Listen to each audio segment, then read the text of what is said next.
A'udzubillahi minasyaitonirrajim. La yukallifullahu nafsan illa wus'aha. Laha ma kasabat wa 'alaiha maktasabat. Kalau kita memahami ayat ini dengan baik, maka akan tertanam pada diri kita optimisme bahwa tidak ada masalah yang tidak bisa selesai. Allah menurunkan masalah itu sudah sesuai dengan kapasitas kemampuan kita sebagai manusia. Allah tadi menjelaskan bahwa tidaklah Allah membebani kamu, setiap jiwa itu illa usaha, kecuali berdasarkan kemampuannya. Semua kita harus yakin bahwa kita ini mampu menyelesaikan masalah. Karena tidak mungkin Allah membebani masalah kepada kita, sedangkan kita tidak mampu untuk menyelesaikan masalah itu. Kalau itu terbangun dalam setiap diri kita, saya kira kita akan menjadi manusia yang optimis dalam menyelesaikan berbagai permasalahan.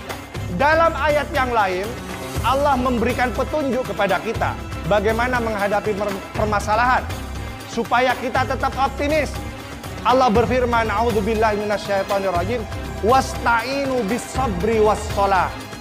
Minta tolonglah kepada kesabaran dan sholat. Kata-kata kesabaran itu sebenarnya bermakna bahwa kita ini sebenarnya bisa bersabar untuk berikhtiar. Ini sesuatu yang rasional, sesuatu yang masuk akal. Ketika kita dihadapkan dengan masalah, maka pikiran kita akan bersabar bagaimana caranya kita bisa keluar dari itu.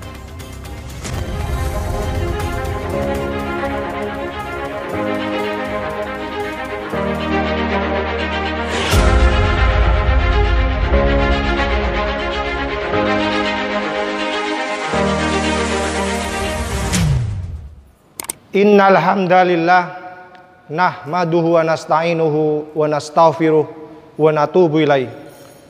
Wa na'udzubillahi min syururi anfusina wa min sayyiati a'malina, may yahdihillahu fahuwal muhtad wa may yudlilhu fala hadiyalah. Asyhadu an la ilaha illallah wa asyhadu anna Muhammadan abduhu wa rasuluh, amma ba'd.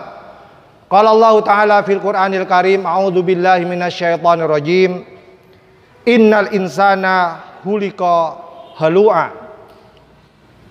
Idza massahu syarru jazu'a wa idza massahul khairu manu'a. Wa qala ta'ala fi ayatin ukhra, wasta'inu bis sabri was shalah wa innaha lakabiratun illa 'alal khashiin. Wa qala ta'ala fi ayatin ukhra, inna ma'al usri yusra. Jamaah sidang sholat Jumat yang berbahagia, mengawali ibadah sholat Jumat kita pada siang hari ini, marilah kita bersama-sama memanjatkan puji syukur kehadirat Allah Subhanahu wa Ta'ala, karena hingga saat ini kita masih diberikan nikmat sehat, diberikan nikmat kesempatan, sehingga dengan nikmat-nikmat itu kita masih bisa membuktikan bahwa kita termasuk hambanya yang beriman. Pada siang hari ini kita buktikan bahwa kita bisa memenuhi undangan Allah Subhanahu wa Ta'ala, menunaikan salah satu kewajiban kita sebagai hambanya yang beriman.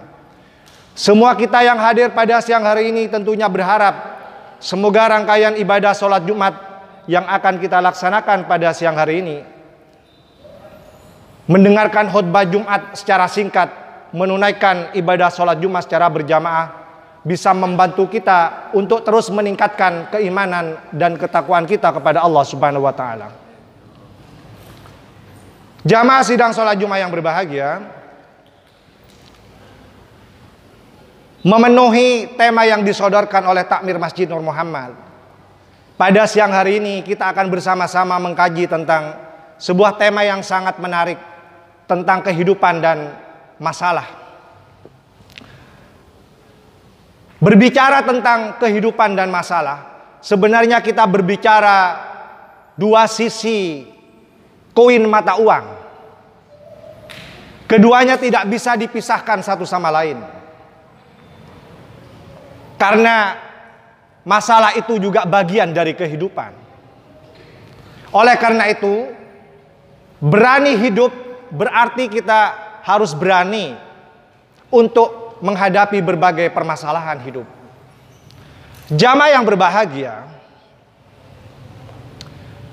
ada beberapa hasil penelitian yang mungkin bisa kita sampaikan mengawali khutbah ini. Bagaimana manusia itu merespon setiap permasalahan yang dihadapinya. Mengutip hasil penelitian dari seorang teman bernama Haidar dari Fakultas Ekonomi dan Bisnis, meneliti tentang perilaku karyawan dalam sebuah perusahaan. Ada beberapa tipe yang ditampilkan oleh seorang pegawai ketika dia menghadapi berbagai persoalan. Tipe yang pertama, ada tipe pegawai atau manusia yang menghadapi masalah dengan cara menghindari masalah.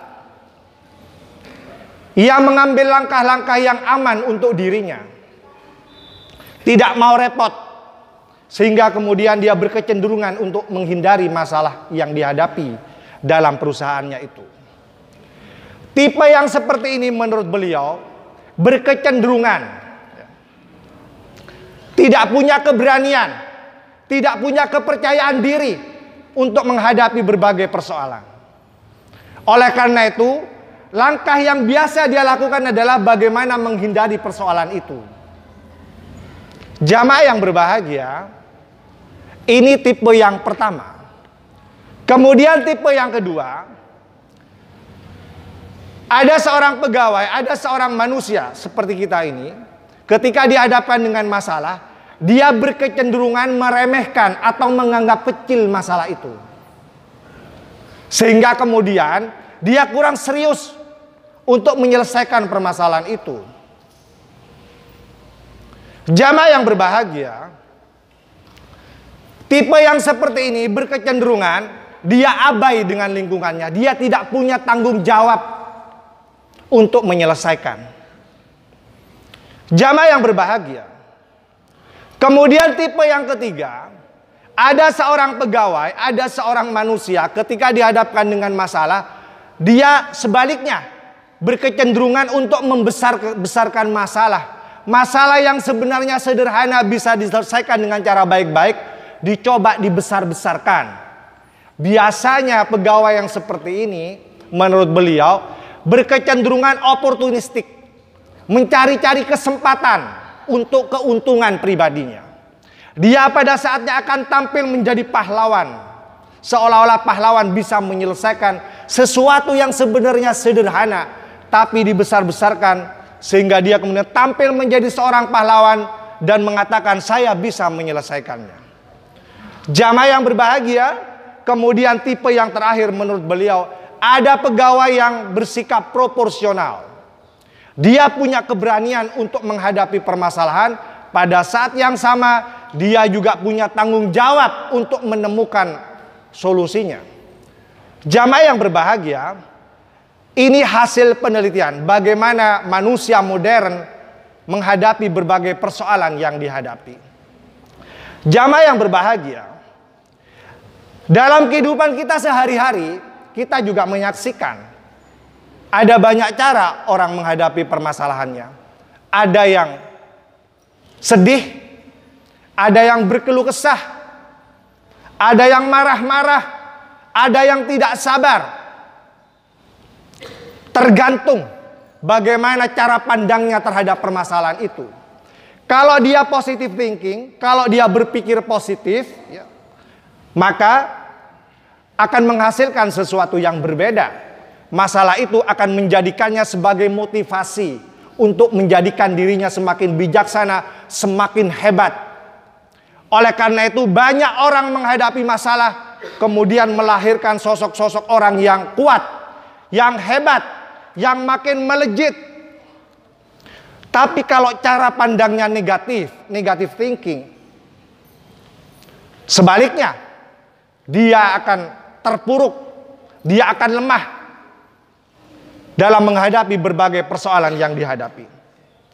Jamaah yang berbahagia, oleh karena itu memang Allah telah menjelaskan dalam ayat yang saya bacakan di awal tadi. Salah satunya adalah bagaimana ada manusia yang menyikapi berbagai permasalahan itu dengan berkeluh kesah. Allah berfirman, a'udzubillahi minasyaitonirrajim, innal insana khuliqa halu'a.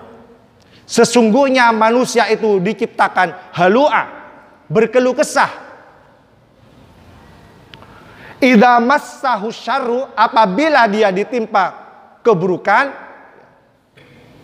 jazua, dia merasa lemah, abai, menghindar, tidak mau menghadapi.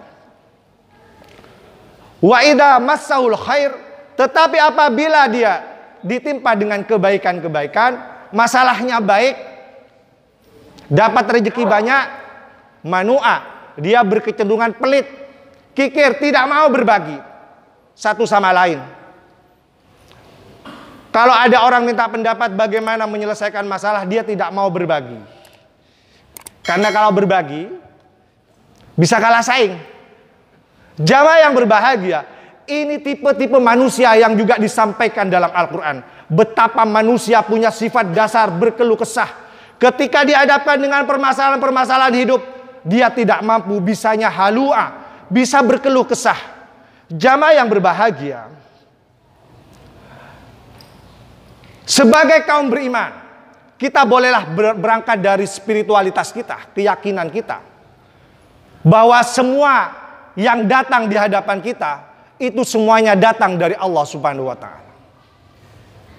Keyakinan ini tertanam dengan sangat baik bahwa tidak ada yang terjadi di dunia ini kecuali atas kehendak Allah Subhanahu wa taala.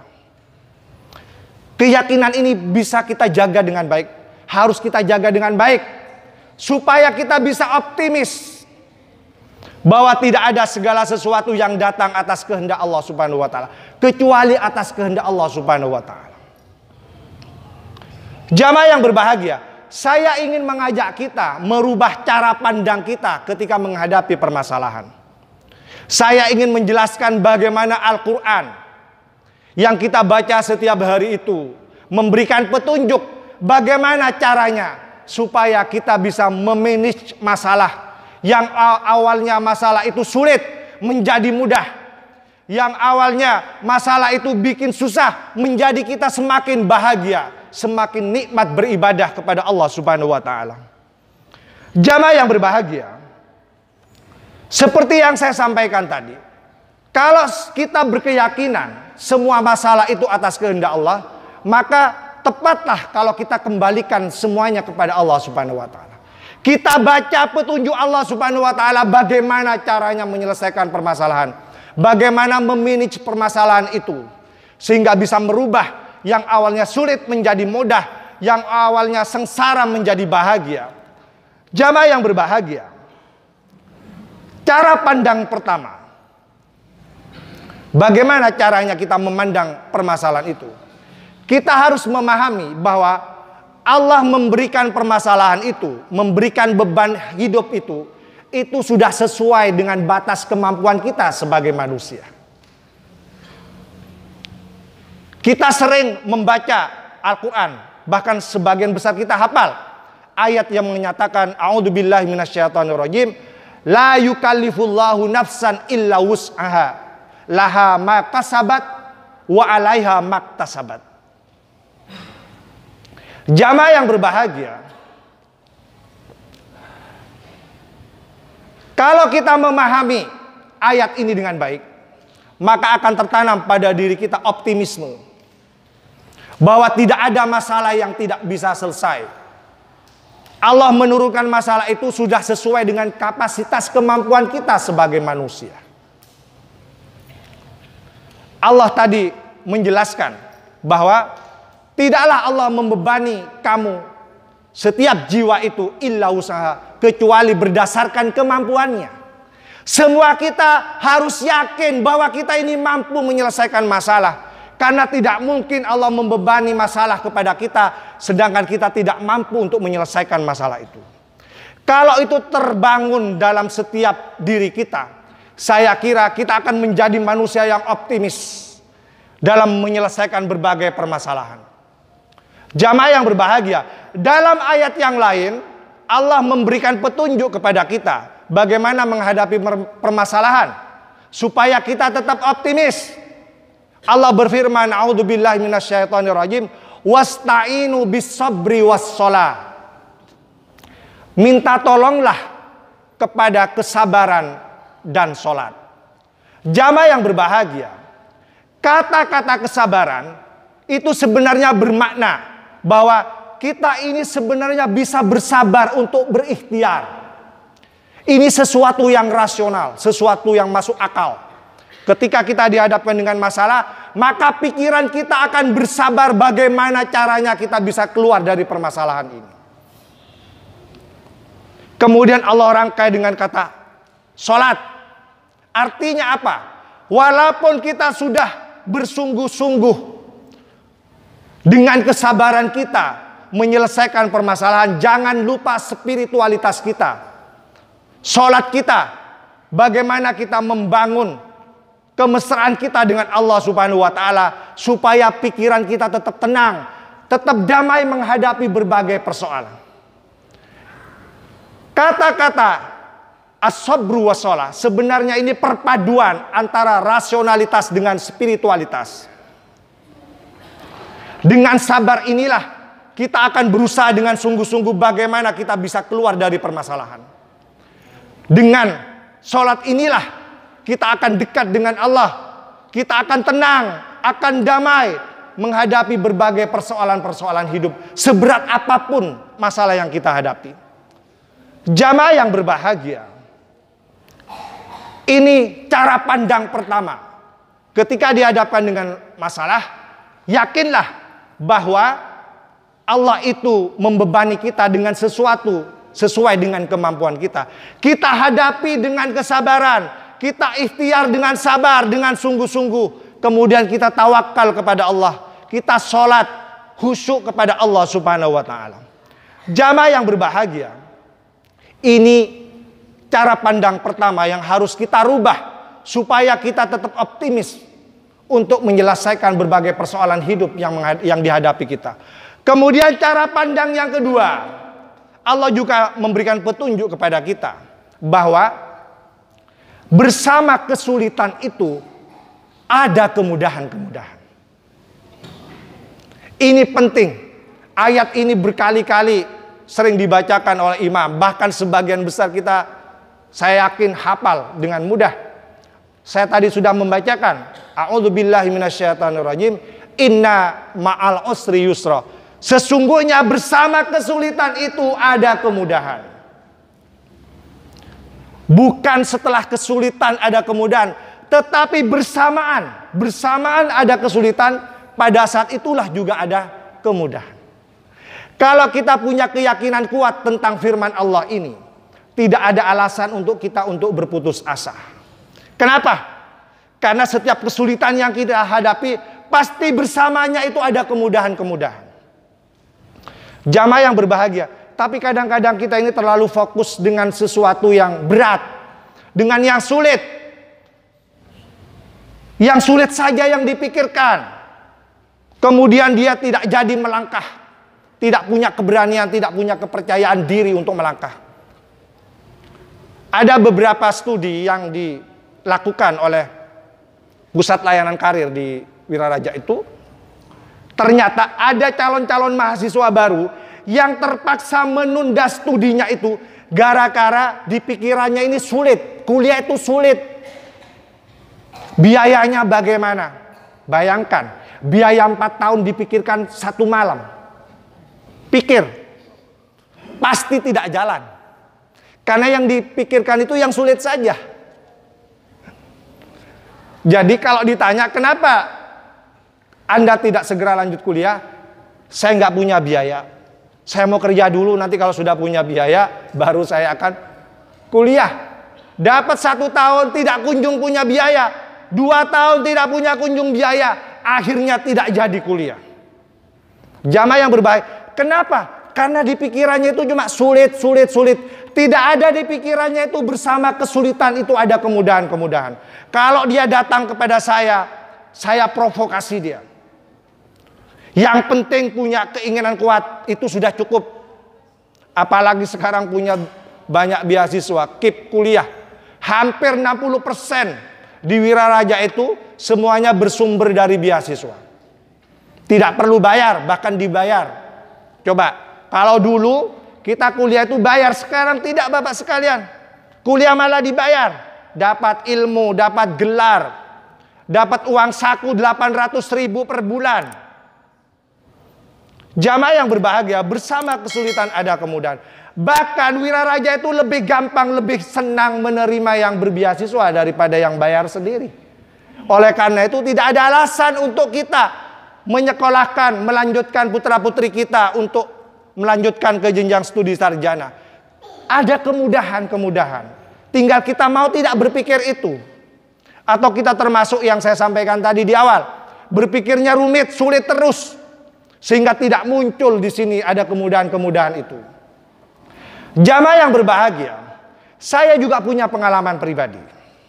Mungkin perlu saya sampaikan di sini. Dulu, ketika saya berkeinginan untuk melanjutkan studi ke S2, ke S3, cerita di lingkungan saya itu mengatakan, kuliah S2, S3 itu sulit, berat, biayanya mahal, 15 juta per semester. Nanti kalau sudah diterima di program S3, ada syaratnya lagi yang paling berat, publikasi jurnal internasional. TOEFL-nya minimal 600. Yang sulit-sulit itu yang diinformasikan kepada kami-kami yang muda-muda itu. Sehingga banyak teman-teman yang kemudian menunda melanjutkan. Padahal Bapak Ibu sekalian, ketika kita jalani ternyata sesuatu yang sulit itu tidak sesulit yang dipikirkan. Kalau kita jalani ternyata biasa-biasa saja. Selalu saja ada jalan keluar. Jamaah yang berbahagia, Anda tidak perlu bertanya dari mana biayanya. Tidak perlu bertanya bagaimana latar belakang ekonominya. Keluarga kita, keluarga yang secara ekonomi mungkin di bawah garis kemiskinan. Karena tidak punya pekerjaan tetap. Hanya bersandarkan kepada tani. Tani itu bukan tani sawah, tapi tani ladang. 1 tahun sekali baru bercocok tanam. Kalau turun hujan baru bercocok tanam. Jadi jangan bertanya berapa penghasilannya tiap bulan. Tidak ada, tidak jelas. Sementara yang jelas itu pengeluarannya. Pemasukannya nggak jelas setiap bulan. Pengeluarannya jelas. Biaya dapur, biaya anak, 3 anak, kuliah semua. Kalau dihitung secara matematika, apakah bisa membiayai semua itu? Kalau dihitung secara matematika, banyak mengatakan tidak bisa. Tetapi ternyata matematikanya Allah itu berbeda dengan matematikanya kita sebagai manusia. Di balik kesulitan itu, bersama kesulitan itu, ada kemudahan-kemudahan. Jamaah yang berbahagia, saya perlu menyampaikan apa yang senyatanya itu, supaya kita semakin yakin, semakin mantap, bahwa apa yang dijanjikan Allah dalam Al-Quran itu benar adanya. Bersama kesulitan itu ada kemudahan. Jamaah yang berbahagia. Kemudian cara pandang yang ketiga,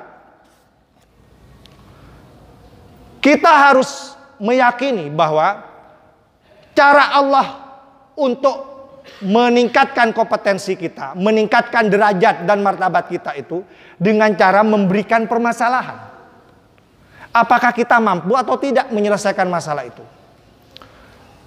Makanya Allah berfirman dalam sebuah ayat, A'udzubillahi minasyaitonirrajim, ya ayyuhal insanu innaka kadihun ila rabbika kadhan famulaqih. Wahai manusia, sesungguhnya kamu ini sudah bersungguh-sungguh untuk sampai kepada Tuhan. Famulaqih, maka Allah janjikan pasti kamu akan menemuinya. Jamaah yang berbahagia, ayat ini memberikan semangat kepada kita. Kalau kita ini bersungguh-sungguh untuk meningkatkan kompetensi, meningkatkan kemampuan, jangan takut dengan permasalahan. Memang seperti itu caranya Allah untuk meningkatkan karir kita, meningkatkan rezeki kita, meningkatkan status kita. Jamaah yang berbahagia, tidak perlu jauh-jauh mengambil contoh. Kompetensi kita yang lulusan SMP dengan SMA pasti berbeda. Kenapa? Karena ujiannya berbeda, masalahnya berbeda. Masalah di SMP dengan SMA berbeda. Makanya hasilnya, kompetensinya pasti berbeda. Kuliah S1 dengan S2 pasti berbeda. Kenapa? Karena kompetensinya berbeda. Ujiannya berbeda, masalahnya berbeda. Semakin kita bisa meningkatkan kompetensi kita dengan menghadapi, menyelesaikan berbagai persoalan yang rumit-rumit itu, maka semakin pandai, semakin pintar kita untuk terus meningkatkan kompetensi dan karir kita. Jamaah yang berbahagia, Allah menjanjikan dalam ayat ini, kalau kita bersungguh-sungguh untuk mendapatkan ridha Allah, mendapatkan rahmat Allah, famulaki, Allah nanti pasti akan menemui kita. Jamaah yang berbahagia, kemudian yang terakhir, cara pandang kita menghadapi permasalahan itu, kita harus memahami bahwa cara Allah mengevaluasi kita memang dengan cara memberikan permasalahan. Apakah kita ini termasuk yang sabar, yang bersungguh-sungguh, yang teguh, yang tegar? Memang seperti itu. Allah berfirman dalam sebuah ayat, A'udzubillahi minasyaitonirrajim, walanabluwannakum hatta na'lamal mujahidina minkum wassabirina wa nabluwa ahbarakum. Dan sungguh akan kami uji kamu.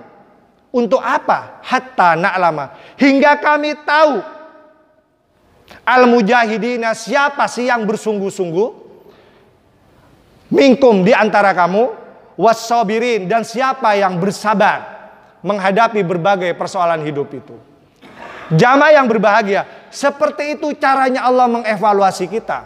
Apakah kita ini termasuk barisan yang bersabar dalam menjalankan kehidupan kita, baik kehidupan beragama maupun kehidupan yang lain, ataukah termasuk yang berkeluh kesah yang disampaikan di awal tadi?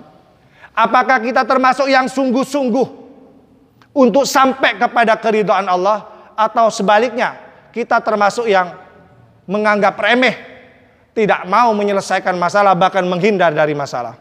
Jamaah yang berbahagia, ini cara pandang kita dalam menghadapi berbagai persoalan.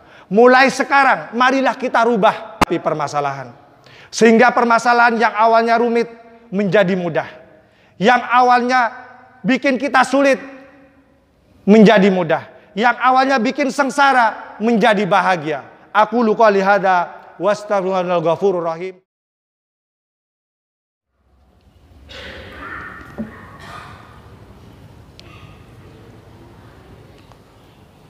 Hamdan thayyiban mubarakan fih, asyhadu an la ilaha illallah wa asyhadu anna Muhammadan abduhu wa rasuluhu, amma ba'd. Jamaah sidang sholat Jumat yang berbahagia, menutup khutbah yang kedua, marilah kita sejenak menundukkan pandangan, beristighfar kepada Allah, berdoa kepada Allah. Semoga kita termasuk hambanya yang beriman, bisa terus meningkatkan ketakwaan kita kepada Allah Subhanahu wa ta'ala. Innallaha wa malaikatahu yusholluna 'alan nabi ya ayyuhalladzina amanu shollu alaihi wasallimu taslima. Rabbana la tuzigh qulubana ba'da id hadaitana wa hab lana min ladunka rahmah innaka antal wahhab. Rabbana hab lana min azwajina wa dzurriyyatina qurrata a'yun waj'alna lil muttaqina imama waj'alna lil muttaqina imama. Allahumma fir lil muslimina wal muslimat wal mu'minina wal mu'minat al ahya minhum al amwat innaka sami'un qaribun mujibud da'wat ya qadiyal hajat wa ya kafiyal muhimmat. Rabbana atina fid dunya hasanah wa fil akhirati hasanah wa qina adzabannar fa ya ibadallah innallaha ya'murukum bil adli wal ihsan wa ita'idzil qurba wa yanha 'anil fahsya'i wal munkar wa baghi ya'idukum la'allakum tadhakkarun wa la dzikrullahi akbar. Aqimus shalah.